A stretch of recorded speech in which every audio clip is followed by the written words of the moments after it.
Well, once again, good morning. And thanks to everybody who's made just the transition real smooth with the projector and everything. So Dan and Jeff and Jake and Daniel, thank you for the lights and everything. Just appreciate just making us feel at home and making things go smooth. We want to start by just thanking the church for your support. The Work Study Scholarship, as I mentioned in Sunday school, is a powerful thing for us.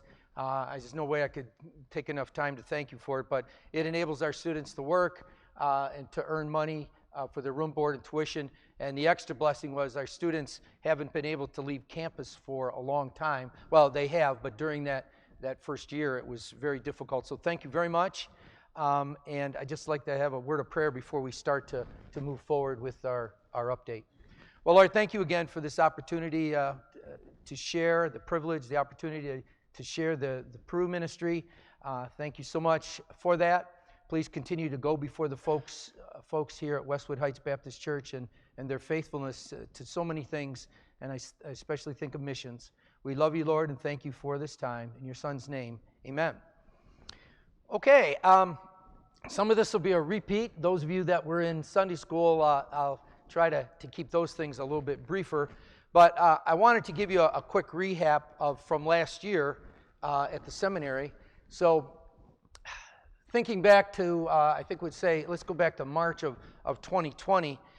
That's when COVID hit us, and of course it hit the world, and it's caused some dramatic changes throughout the world. But we were fortunate to be able to keep teaching at that time. So back in 2020, March, when our classes started, things hit.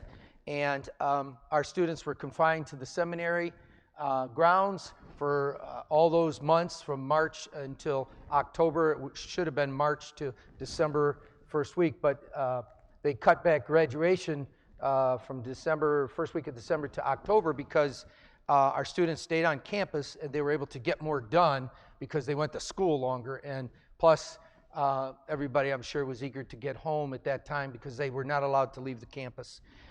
So there was just tremendous blessing. We had missionaries on campus, staff on campus that could do some teaching, and then the rest was by Zoom. And as I've said many times, but I want to say it again, the Healthy Work Study Scholarship enabled our students to stay on campus, work, and they could take care of their financial responsibilities. We did not return because of COVID situation in the airlines and in Peru. We did not return to Peru this year. So we are doing the teaching. I'm still doing the teaching of the responsibilities that I would have down there. And this is the fourth module. A module is 3 weeks long. They take one class at a time, so you've got their attention, and they get your attention too. So they have one class. That's all the homework they get, and I kind of like that. They don't have 3, 4, 5, or 6 classes to worry about, and it really goes well. It goes fast. But this is the fourth module. It's Biology 1. And as I mentioned in Sunday school, I also taught this year Baptist Church History, Acts, and Revelation. Every other year I've been teaching Biology 2 and the book of Daniel. So that's kind of where things are at. There's been one additional thing that I want to mention. I know it's a little hard to see, but this gentleman right here, if I can find him, I know, kind of hard to see, but he's the dean of our studies, Pastor Pedersey. Now, next to him is Sam. Some of you know Sam Rojas and his wife Beth and their kids. There's Rachel Tarvin. So some of you would have familiarity with them. But the reason I wanted to point out Pastor Pedersey is he's asked me and kind of given me the charge to create a missions class that is a standalone missions class. At our seminary, we have always taught missions. I think the title of the class would be Missions According to the Book of Acts. And so we study the Book of Acts and do the best we can of making missionary applications. And there are numerous, as you well know. But there's also things that you can't get to when you want to study missions because you got to get through the Paul's missionary journeys and his time in Rome and so on. And we just haven't had time to study some of the great missionaries and learn things from those people. So his suggestion to to start a missiology class, a study of missions class, I agree with 100%. But it's going to create some, it creates some extra work and something that I've been looking forward to. I've been doing, and I'm excited about it. It's just that I want to do it right, so I'm doing a lot of different readings about things, and that's what's bringing me to what I'm going to say today. Basically, you're going to get a Peru update a little bit, what's going on in campus, and if you have any questions, I hope you would ask them. But I'm also going to share some things that kind of new to me, some facts about modern missions that kind of caught me off guard a little bit, and you kind of rethink some things and you reevaluate a little bit of the kind of your approach to missions. So I want to share some of those things with you.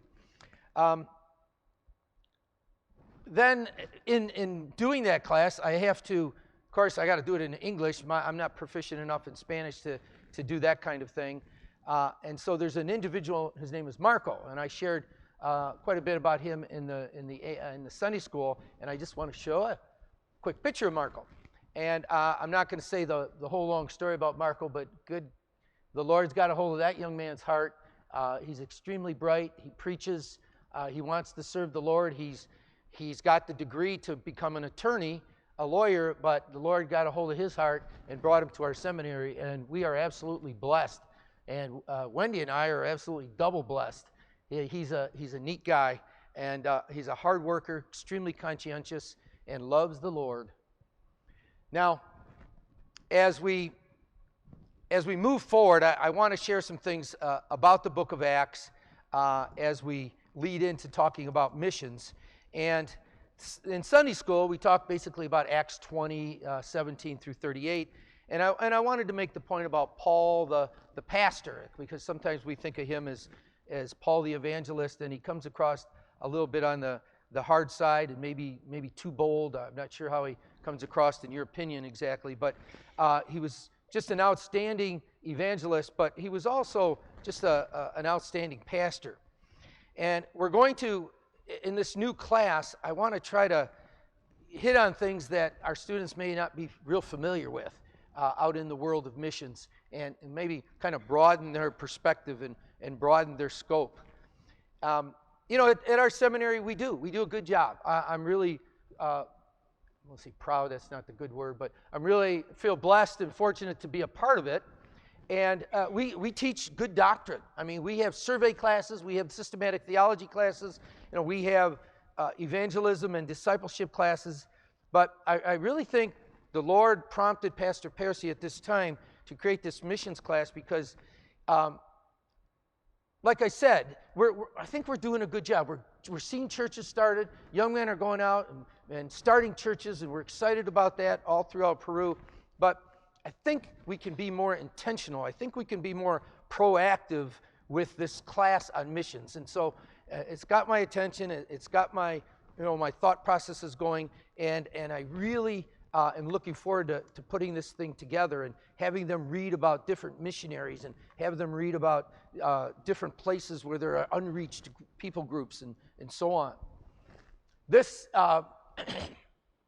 for those of you that enjoy biographies of missionaries, there's wonderful readings out there, but this saying, which is simple but very powerful by William Carey, it's a quote that just kind of, he's called the father of modern missions, and he's the bright and morning star of missions, as some people call him. But expect great things from God, attempt great things for God. And I think that's going to kind of be our motto. It's something that I think I'm going to try to highlight and make it a very important part of this class. But in learning about missions myself and trying to work my way through a whole bunch of different things, it became clear to me there's a difference between the word mission and the word missions. Now, if you interchange them, I don't think there's any harm in that, but when you get to the teaching perspective and you want to kind of really nail down the difference and make a point with your students, then I'll take some time to do that. But there is a difference between mission and missions. And basically it boils down to this without trying to get overly wordy. The word mission, singular, it comes from the Latin, which means missio Dei, which basically is God's mission. It gets translated God's mission. And it actually refers to God's plan of salvation for us. And so when we think of mission, we should think of God's plan of redemption to save the world, and it's his initiative. And if we keep that in mind, I think we keep things in a little better perspective, because I got a feeling some groups have gotten out of perspective with the missions, because it becomes more of this, it's the group doing their thing and planning strategies and doing this and that, and they forget the most important part of what missions is, and it's God. It's God's mission to save the world. It's not to try to have the fanciest website or to collect the most money to be able to do this or that. It's winning people to the Lord Jesus Christ, and it's always about him. And we got to be careful it doesn't become about us or about our ideas or about our strategies. We know from Matthew 28:18 through 20, probably the most familiar Great Commission scripture that there is. But don't stop there. And when you have opportunities to teach, you can take time to really dig into these verses. But Matthew 28:16 through 17, Mark 16:15 and 16, Luke 24:47, Acts 1:4 through 9. These are all wonderful Great Commission verses, and they complement each other. And so don't stop at just 28:18 through 20 from Matthew's, because you get insights from these other verses. And John 20:21. I don't want to say my favorite or the best, but here's what it says. John 20:21. So Jesus said to them again, peace to you, as the Father has sent me, so I send you. So as the apostles made disciples, disciples made disciples down through the centuries, and it's gotten to us. And we're, at this point, the end of the line of the disciples. Now, I know the deal's about preaching to the choir and all that sort of stuff, but you and I should be making disciples. That's what we should be doing. And your church is intimately involved in missions. You send out missionaries, you support missionaries, you do a lot. And if you can't, if you're not involved in actually going, then you help. You do what you can do.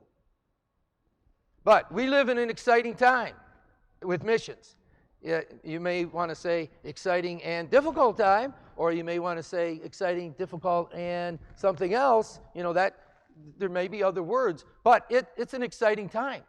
It's a challenging time for missions right now. And so God's mission is to save people.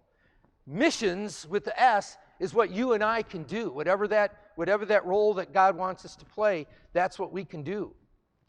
The world is changing. I mean, it's changing right in front of our very eyes. We are living history that in 20 years from now, we're going to look back and say, that's when that happened? And why didn't, I don't want to say things like, why didn't we stop it, or why couldn't we do something about it, and so on. But history is happening here that it's having inroads.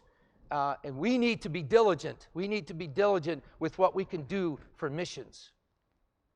And so there's challenges before us, not insurmountable challenges, but there's the unfinished task of missions is there. And one of the guys that I have been reading quite a bit is by the guy by the name of John Piper. Now, he's the pastor up at Bethlehem Baptist Church in Minneapolis. He's a little bit on the Reform side. And he's got, from some people's perspectives, pluses and minuses, but the man loves missions, and he writes prolifically. And if you want to read about missions and learn some things, read some of his things. He causes you to stop and think and evaluate what you could do better with missions. But he in reading some of his things, he says we're in a third era. And that was a new thing to me. Third era. What does he mean by a third era? And this is what it was. And this is how he explained it. He started out with William Carey. He goes on to say, tells us a little bit about William Carey. He's a pioneer missionary to India, was the morning star of modern missions, oftentimes called the father of modern missions. His famous quote is up there. And this person, according to John Piper, kind of triggered a lot of things because he did things maybe other people were doing, but was not intentional. It was not conscious.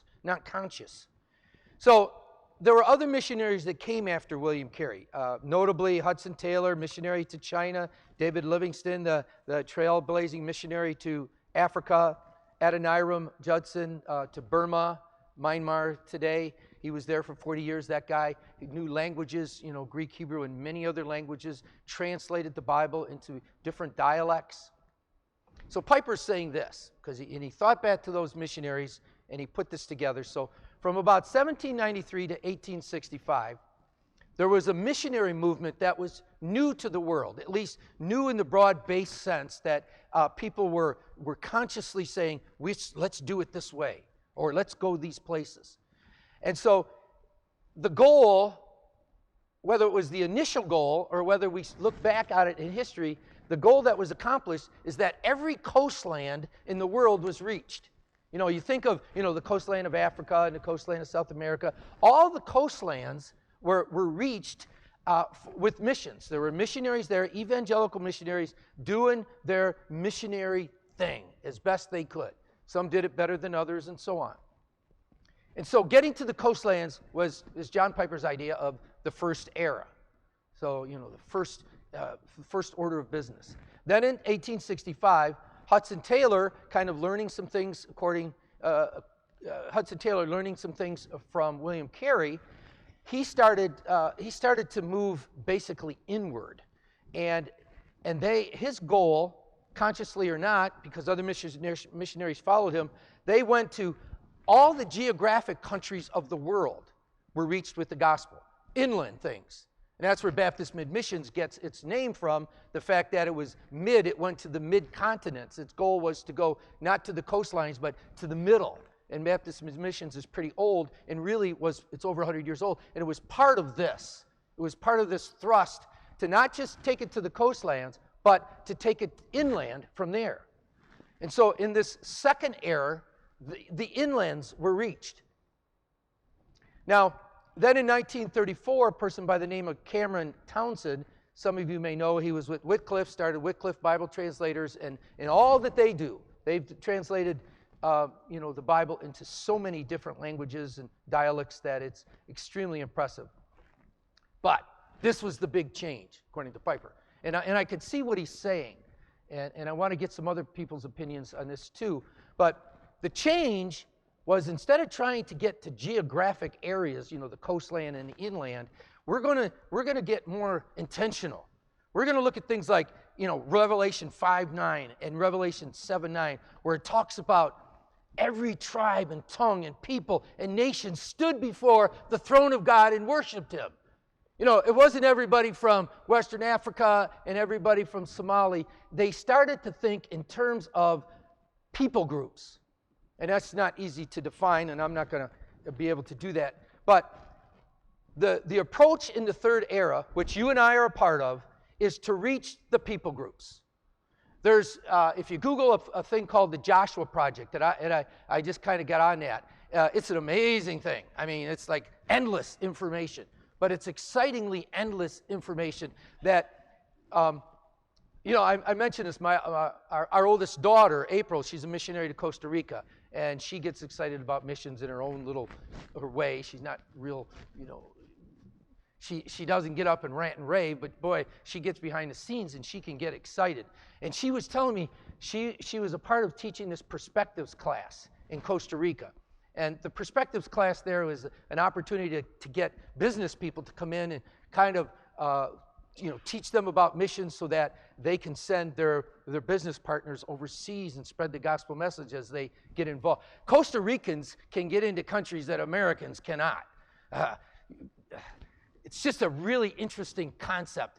People like Costa Ricans, Costa Ricans can go places and do things that Americans are, everybody's looking at them and follow them. Whereas a Costa Rican, they can do things and they can witness. And somehow they kind of, they're not seen as being dangerous or being harmful. But she was teaching this class, and she was telling me, she's the one who told me about the Joshua Project, and she said, Dad, one of the things that I do in this perspectives class, and I'm thinking, oh man, this is kind of stuff I like. She said, there are something like, and I don't have the exact numbers, like 7,000 unreached people groups. And you can go to the Joshua Project, and you can get that list, and you can print it off on paper. And she did that. And she printed them off on paper like this, just regular things. And I know it was a lot of printing, but she had this list, and then she rolled it up, and she rolls it. She said, this is what I do. I roll it up like a scroll, and then at some point in class, we're talking about unreached people groups. And she goes, and I take it, and I unroll it. And the thing goes way out there. And then somebody unrolls it, and then that starts quite a discussion about people groups and how many are still unreached. And the job that's ahead of us in missions is to get the word out to those people groups. And that's what Piper's talking about, the third air. Those are all the unreached people groups, and those are going to be the groups that are going to be in heaven worshiping before the throne of God. And we have the responsibility. And I don't claim to understand, whether we're going to reach them all before the tribulation. As you know, the book of Revelation talks about the angel of God goes out and spreads forth the gospel message. Now, maybe that's how every unreached people group gets touched. I don't know. But until we find out, our job is to do all we can to get out there and reach these groups. Now, however exactly that plays itself out in your life, in the life of a church, I don't know, because it varies. And then he goes on, Piper, to talk about the great reality. That was another new thing to me. What is this? What is the great reality? And I just have the curious mind. I wanted to know about, what's this great reality about missions? And so there's a book by Phillips Jenkins called The Next Christendom that talks about the center of gravity of missions is moving away from Europe and the United States, and it's moving to the south, and it's moving to the east. Now, those are things that you think about, and I kind of had an awareness of it, but it wasn't like it was a formal presentation to me, because I knew it was happening.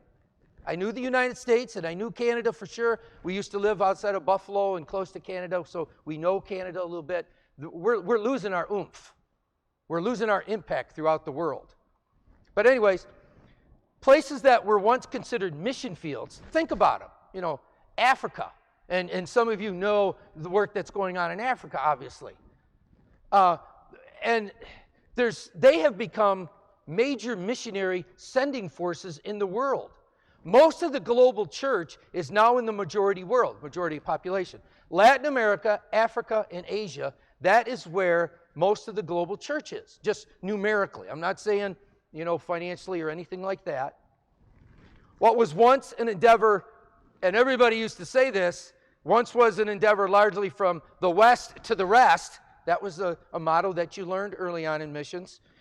What was once an endeavor largely from west to the rest has drastically changed. And now in missions, we use the phrase, well, it's becoming new. I haven't been using it, but it's a phrase that it's from everywhere to everywhere. It's from Costa Rica to the world. It's not just from the States to the world. And it should be, I think, from Peru to the world. And it's certainly not yet. Now, the U.S. is still the country that sends the most evangelical missionaries. But here's an interesting fact, that Brazil has supplanted South Korea for number 2 in the number of missionaries. I don't have the exact numbers with me, but Brazil is second in the world in sending out evangelical missionaries. South Korea is second. Other notable senders of evangelical missionaries are South Africa, India, and the Philippines. I knew that Philippines, years ago, we had the privilege of going to Cambodia, and there were Filipino missionaries all over the place in Cambodia. They were out and about doing the work.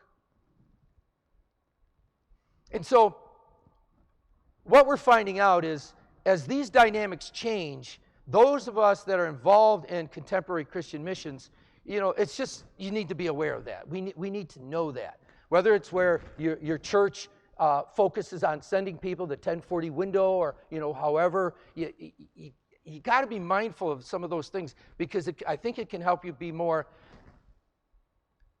efficient or efficacious, or effective with how you use your money and where people go. But here are some interesting quotes that come from this book by Philip Jenkins, the New Christendom, that I wanted to share. And each one just kind of causes you to pause and to think, and to say, whoa, that is, he's trying to point out there's a new shape of Christianity. And we don't always understand that new shape. We're Americans, and sometimes we think we have all the answers and we do everything. And in the history of missions, maybe that, at one point it was true. We did most of it. But it's not true now. I mean, there's too many other things going on.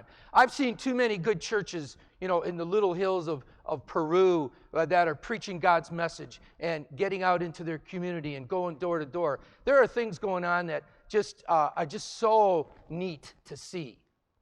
And I think we need to know that, the general churches, the churches in America. But here's some things. Active Christian adherence has become stronger in Africa than in Europe. Now I'm not saying, that's a 100% accurate statement, but this was a quote from this person, Philip Jenkins, who did research. And I know there's some churches in Peru that are a whole lot more faithful than churches in the States. I know that for a fact. And I know there's churches in Africa that are a whole lot more faithful in serving the Lord than there are churches in the States. Just the preaching that comes from the pulpit is a whole much more accurate than you get in some of the, and I could name different denominations, and you guys would go, oh, geez, you're right. Those churches don't even preach the gospel. But it's happening. The number of practicing Christians in China is approaching the number in the United States. Now, I know China has a whole lot more people than we do, but the point is, I think maybe practicing Christians. In the United States, I have a feeling the number of practicing Christians is going down, sadly. Here's another one. Live bodies in church are far more numerous in Kenya than in Canada. I would like to follow that up and get some statistics, but according to Philip Jenkins, live bodies in churches are far more numerous in Kenya than in Canada. That's a sad state of affairs. I know Canada is very liberal and all that sort of stuff, but wow. More believers worship together in church Sunday by Sunday in a place called Nagaland, which is a state, is like a state in northeast India, than in Norway. Now, I don't know, once again, if that surprises you or not, but, Norway kind of being a modern country, but once again, those of you that maybe follow that, they're pretty liberal. And so you get very little, more believers that worship together on Sunday in Nagaland, India, than do in Norway. More Christian workers from Brazil are active in cross-cultural ministry outside their homelands than from Britain or Canada. And I kind of made that point. So the point is, Brazil is sending out more missionaries than Canada or Great Britain. The Church of England, the Anglican Church, is about as lukewarm as the church at Laodicea. The things I read about that and what people say and missionaries over there, it's as lukewarm as you can get. He goes on to say this. Last Sunday, more Christian believers attended church in China than all of the so-called Christian Europe.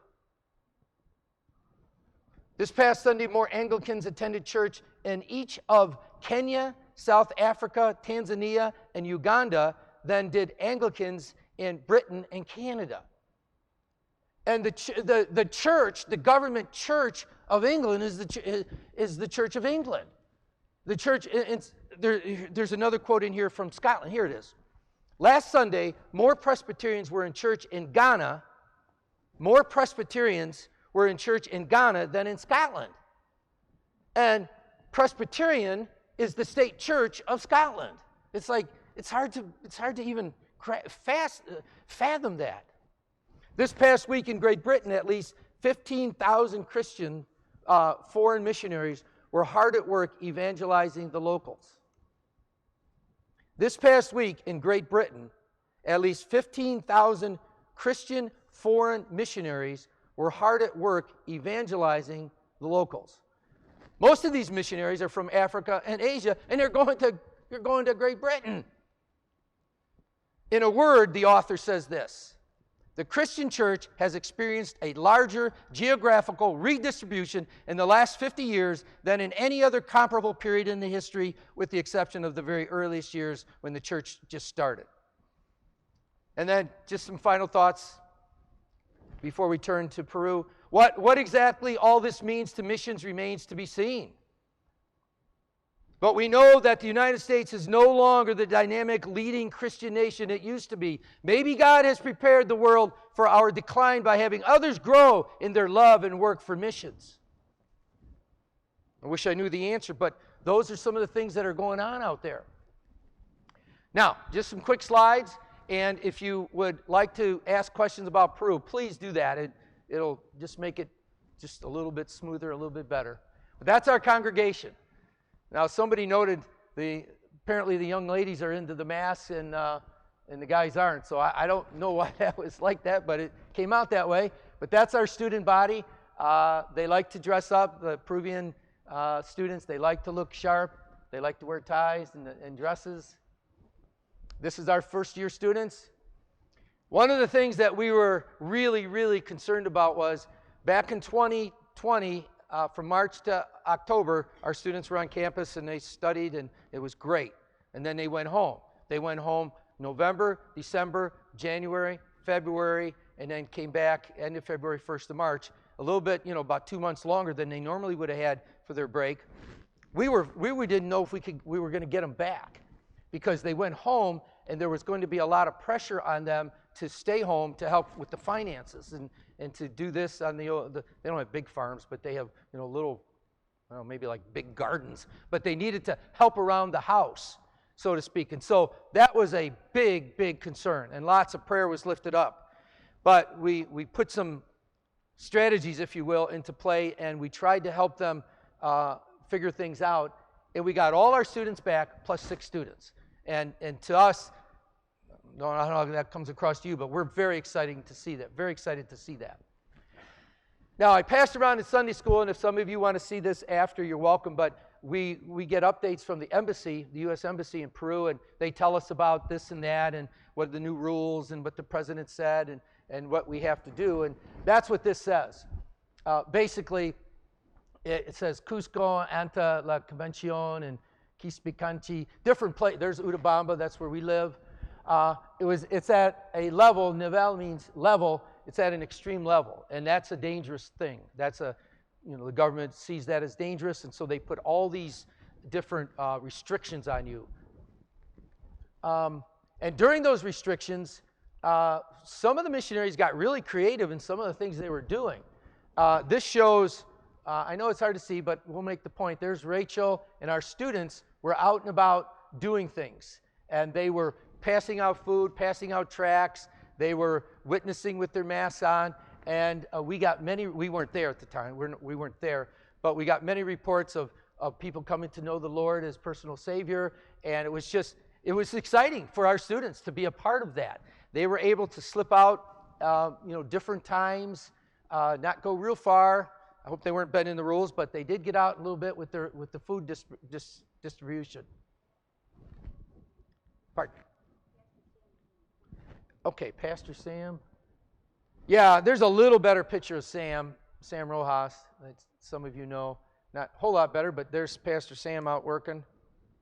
They're going to be on furlough and in the States a little bit. Mask and shield. You guys know Rusty. This is Rusty. And he sent us this picture, or it was on Facebook. I'm not sure if it came to us specifically, but he's in a place called Pucallpa. It's about 6 hours from where we are. It's a jungle. It's really hot.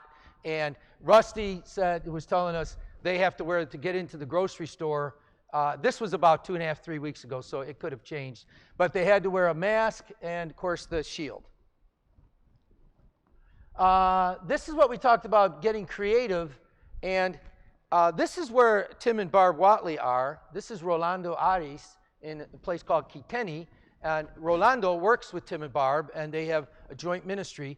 And I'm not sure how it all started, but they had the novel idea of preaching from on top of the church. About every building in Peru is unfinished, and I think I know why. Somebody told me one time, but anyways, this is unfinished. You can go out on a roof and you can hang up your clothes and you can yell to your neighbors and get a suntan, I guess, if you want. But they were up on the top of the church and they were preaching. They set up the microphone, have music, get people's attention, and then they preached. And they have some neat stories of people, looking out their windows and sitting up on top of their, unfinished roof and all that sort of thing. But that was pretty creative. This is a graduate of our seminary, Juan Quispe, and he's doing it virtual. There's a good picture of Pastor Percy Ardino Studies. And he's the pastor at Calvary Baptist Church in Cusco, and he's pretty savvy when it comes to the technology, and him and his daughter and his family, they did a lot of really neat Sunday school and sign language ministry, preaching through WhatsApp. This is a couple more examples. That young lady in upper left, she's a wonderful gal that graduated from our seminary, Maritza. She's down in a place called Puerto Maldonado, and she's serving the Lord, teaching Sunday school there, and with a missionary, with Buddy and Lauren Fitzgerald in Puerto Maldonado. And so she's doing it virtual too. So just to kind of show you that's going on and things doesn't come to a dead stop, the church has kept finding ways to get the word out. And that's Rachel. I don't know if some of you may know Rachel. She's a single missionary that we worked really close with, and we still do, down on the campus. Okay, now here's our chapel. And they're having this is a lead-in, I think, to the missions conference, but we have chapel every day from 8 till 9, and this is the way they sit, and, they do the proper social spacing and all that sort of thing. But that kind of shows you our chapel. Another picture up there. Then it was an online missions conference, and someone from the States was talking missions and was going through we have a spiritual emphasis week, and a week before classes start, Tuesday, Wednesday, Thursday, Friday, there's a spiritual emphasis. This year it's missions. We rotate between creation, we rotate missions, we have things like, counseling, some responsibility, integrity. We have different themes throughout the year that our students will hear lots of sermons on, and there'll be extra activities based on that. So this year it's missions. And just me, obviously, in the living room, teaching an online course. Not sure which one that is. Okay, this is the kind of fun stuff that's going on down at the other end in my class. These are the third and fourth year students. They're working, it was the class in Revelation this year, and one of the assignments they have is to make a timeline of the book of Revelation. And, the 7-year tribulation, the rapture, and the second coming, and just lots of different events that take place. But trying to keep it all straight can be a little bit on the challenging side. And so I asked them to do this timeline, and they usually do a really good job. And that's Marco. He's taking a selfie. He's a very capable selfie taker. And these are really good timelines. And, of course, those are our students. Okay. Now, any questions about our student body or any questions about our students? As I continue to go through here, I'm talking up a storm. Anybody? Yeah, Dan. Thank you. Oh, that's a really good question. One I would say, I don't know. But I could come pretty close. One of the things that we've done is we've put together a PowerPoint, and I hope to show that someday here, of graduates, recent graduates, like in the last 10 or 15 years. We've been going since 2001. It was the first short-term trip that we went. And so we know people back from 2001, so about 20 years, and that have gone out and started churches. And, we can think to students that we have and give their name and say they're in this community, in this community. So I could do a better job, to be honest with you, of naming students that have graduated, that have gone out and started churches or have invigorated churches that were kind of just hanging on by a thread and have done things and turned them around. But that would be interesting to try to figure out how many total graduates we have. And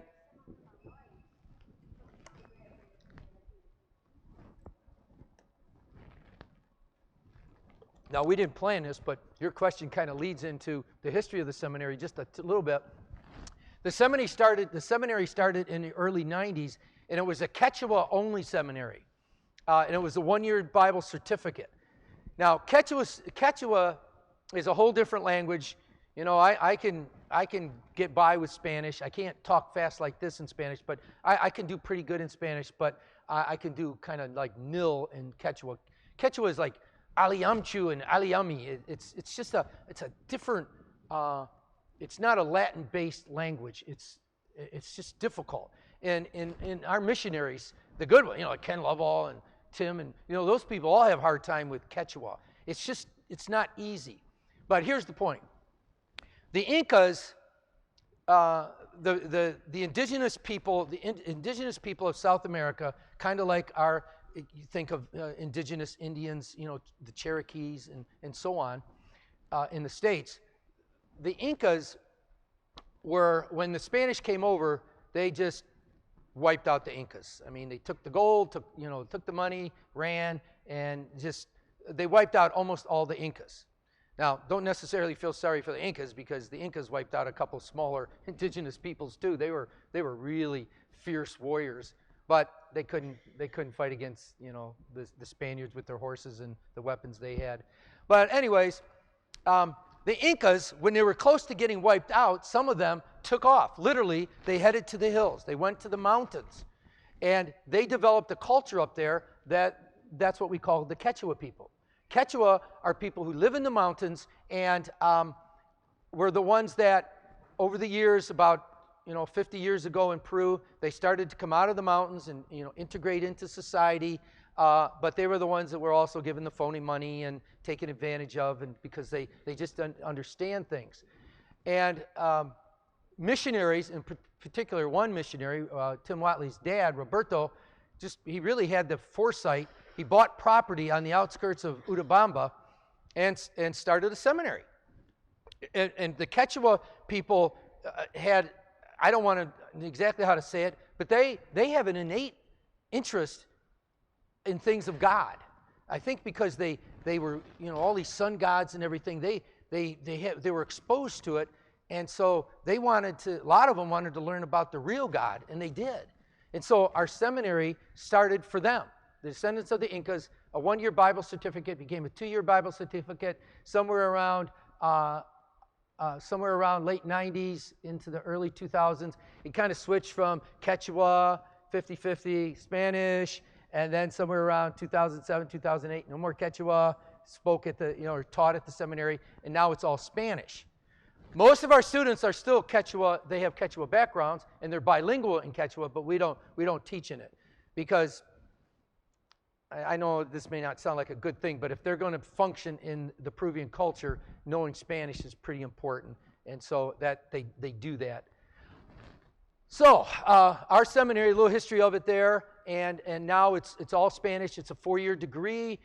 It's not accredited as we would say accreditation, but the students are proud of their 4-year certificate because they work very hard for it.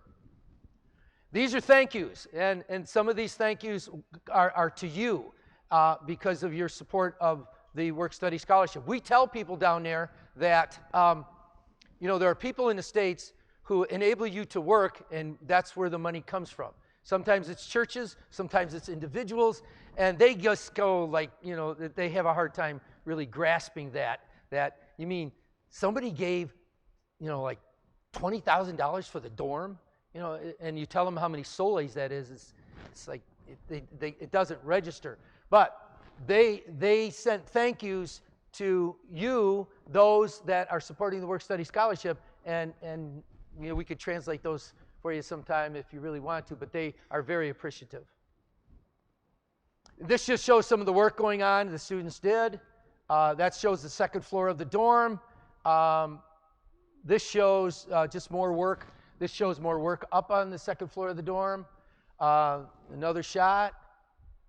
It's the finished product until now. The upstairs rooms are not finished, but they could camp out during camps in January when people come from all over our area of Peru. They could use their sleeping bags and stuff, and it'd be great because there's a roof, and they would be very happy with that. They don't need a lot of luxury things.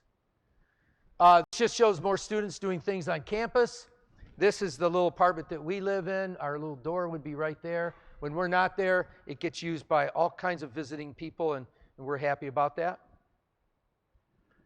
This is a project that Wendy had the idea of. Just some of the desks get looking pretty grungy, really, and so she had, and it's a project that boys and girls can do. Sometimes the girls, the brickwork, they can't get involved in a lot of the physical labor. They just can't lift the stuff, and so we're always looking for things, especially Wendy, always looking for things for the girls to do, and this was one of them, and it was wonderful. It lasted a couple weeks, got all the furniture. It was just great. This is another thing, as I've kind of said to you, I think in Sunday school, that is near and dear to my heart, and if I come up with funds, then I just do my best to channel them to the work study scholarship first, but then to books. And in the class of Revelation, I've gone to using this as our textbook. This is, of course, it's the Bible, but it's some of you may know Tim LaHaye's Prophecy Study Bible. If you do, then it's just full of kind of like unlimited information about prophecy. There's articles about the Great White Throne Judgment, the Bema Seat of Christ, just there's a one-page article about all that, all the prophecy verses. In other words, it saves us a lot of time in class. If I want to compare the rapture to the second coming, then we can just find verses, and we can go to a page, and it can show us the verses. We can go study those verses. So this book has been invaluable. This is Wilmington Study Guide to the Bible. Some of you may know this thick book. Sunday school teachers, I think, have been using for years, and it is just loaded with information. And it can be used by Sunday school teachers, Bible studies, pastors preparing sermons. And we use this in class, and they get to keep it. They get this as a graduation present, and they very much appreciate it. This is a new thing that we're doing. There's 80 churches in our area. There's 80 pastors in our little area of Urubamba. They probably go out a couple hours in a circle. And they have meetings every once in a while. The missionaries the pastors will come to the campus and have family camp or have pastors camp or kids camp. And one of the things that we've come up with, because the funds are available, is to give each of the pastors, or they pay a little bit, but it's almost like giving it to them, but they pay what they can afford, and we give them this. And if you're familiar with Wiersbe's B series, he's got Be Diligent. Some of you may have, but he's got a be something from every book of the New Testament, and that's every one of them. And so it's really, really beneficial. And as we start to wrap things up, Wendy's very involved with the women's groups on campus. Awana, Bible study, she's always doing those with the kids, and we have quite a few kids on campus because of staff children. And she's just showing some lesson that she's doing there. We do a lot of like bicycle. I like to ride my bike in Peru, and one of the things we do is we'll take a bike trip from Urubamba to another city, like Ollantaytambo, whatever. It's probably about 20 miles away or 25 miles away. And when we get there, we have lunch, we pass out tracts, and that's what this represents. This is Shakira, and she's witnessing to some Peruvians in Ollantaytambo. And we like to do that. The students really like to do that kind of thing. Awana, as I mentioned, Wendy is involved with Awana. She gets down there and does her Awana thing. This is one of our students. They're very involved in Awana. We enjoy the social thing. At the end of well, the COVID thing kind of put us, but we used to have social activities at the end of every 3-week modules, like that last Friday. Class was over yesterday. You know, they kind of go, whoosh, and we do things like this. This is a little extra special, and I think if you guys could see a little better over there, you would recognize this person, but I know you can't, because, and then there's another person back there. But anyways, our middle daughter came down to Peru, which was really, really very special. Her and her husband and the 2 grandsons came down, and they just saw the ministry and went to Machu Picchu, and we did all kinds of, show them around things. One of the things that I scored a lot of points with the 2 grandsons, they were like 12 and 13, and was when they came into the apartment, I took them into their bed, I had a machete waiting for them. And so there's a machete waiting on the bed. And, 12 and 13-year-old boys thought that was about as neat a thing as there was. But I had an ulterior motive besides being a good grandpa and scoring points with the kids. Victor, he's kind of like the maintenance person on campus. He's really handy and he's very important to us. But he always needs help keeping the grass down. And so these guys spend a lot of time having fun with their machetes, but they were doing a lot of work for Victor. Now, I have this one for David. And can't remember how many years ago it was, Dave, but it was a blessing and a half. Douglas, if you remember Douglas, we exchanged some letters. Your Sunday school class provided, I think, a half a scholarship for him, which was enabled Douglas to get through the seminary. And what an absolute blessing. I'm not saying your 250 or whatever it was made the difference, but Douglas, he was a shaker and a mover in Awana. He was, I think, what they call the student commander. Rachel was the student commander. And Douglas married Raquelita, a student. And they got married, and they have kids, and he's the pastor of a little church down in the jungle area on the way to Tim. And it's just pretty exciting to see that unfold and to see them involved in ministry. And this church had a lot to do with Douglas, and that whole thing was a lot of fun. Okay, thank you for your time, your prayers, and support. And there's one more picture of our students. And before I close with a word of prayer, if anybody has any questions, I'll be happy to address them.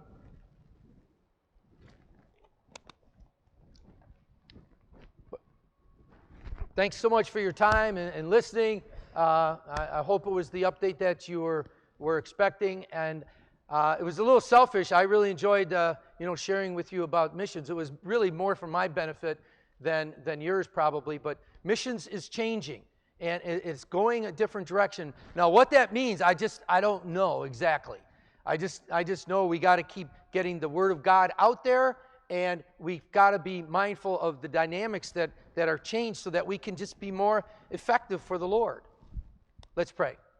Well, Lord, thank you for the time together, and thank you for their attention, and I just trust the time was edifying and things were said that you would have said. Please continue to go before us, and may we have a rest of our day be God-honoring. In Jesus' name, amen.